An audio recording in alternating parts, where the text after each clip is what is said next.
अस्सलाम वालेकुम चौर साहब। वालेकुम सलाम। चौर साहब की हाल है? शुक्र अल्लाह दा।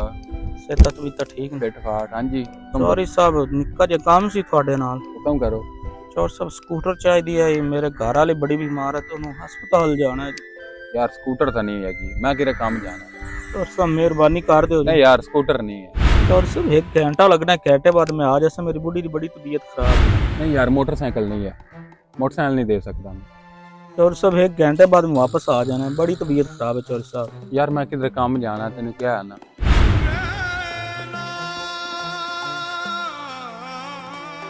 यार दे हिसाब मैंने की कहंदा सी। चोर साहब ये तो चाचे रफीक दा मुंडा नहीं सी?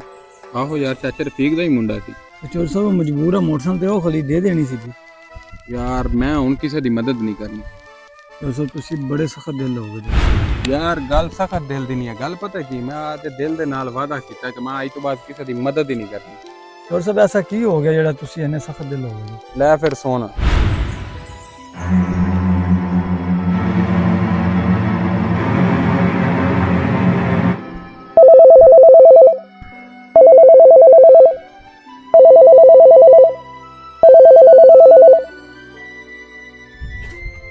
हाँ ज़हीम।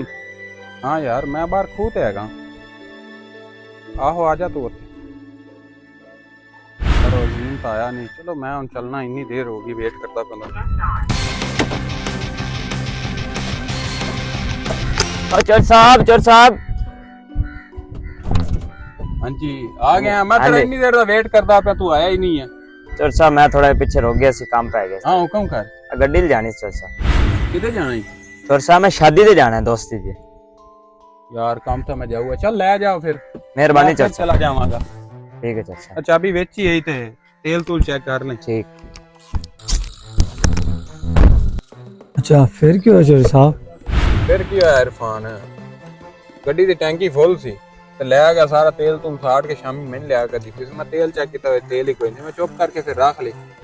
ये तो फिर उन्हें बड़ी गलत हरकत की थी, शर्मनाक हरकत की थी। ये तो कुछ भी नहीं। एक और सोन, एक दिन मैं आदे पट्ठियां में खड़ा सी।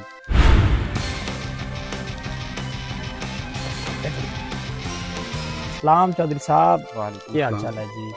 चोर साहब पट्ठे चाहिए सन, मेरे ना पट्ठे मुक गए सन ते सभी को पट्ठियां दी चाहिए सी। यार पट्ठियां दा केड़ा कोई मसला? बड़े पट्ठे आ मेरा बंदा वड़दा पे पट्ठे, इन्हू भी नाल वढ़ा दे, तुम ही ले जा, कोई ठीक। मसला नहीं। ठीक हो गया जी, बड़ी मेहरबानी चौधरी साहब, बड़ी।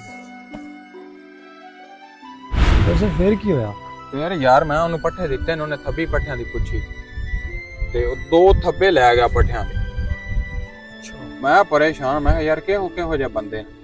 हर वारी जेड़ा ना कसूर अमीरां दा नहीं हुंदा। ये कहंदे ना फिर यार मैं ओ चीज मंगी मैंने मिली नहीं, या वो मेरा चौधरी ने काम नहीं किया। काम एक कर भी देईदा, उन्हें तो मेरे को पुछन मैं उन्हें कह दिन ले जा, लेकिन जिन्ने उन्हें पुछी सन अगर उन्हें ले जांदा ना तो मैनू भी कोई फर्क नहीं पैना सी। एक थब्बी पुछ के 2 थब्बे ले गया। ਉਹ ਤੇਰੇ ਬੇਲੀ ਗੱਡੀ ਵਾਲੇ ਨੇ ਗੱਡੀ ਪੁੱਛੀ ਤੇਲ ਨਹੀਂ ਵਿੱਚ ਪਵਾਇਆ, ਤੇ ਮੈਂ ਇਹਨਾਂ ਦੀ ਕਿਵੇਂ ਮਦਦ ਕਰਾਂ? ਫਾਨ ਤੂੰ ਹੀ ਦੱਸ ਕਿ ਇਹੋ ਜਿਹੇ ਲੋਕਾਂ ਦੀ ਮਦਦ ਕਰਨੀ ਚਾਹੀਦੀ ਕਿ ਨਹੀਂ? चोर साहब मैं उन दोनों की दस सकना।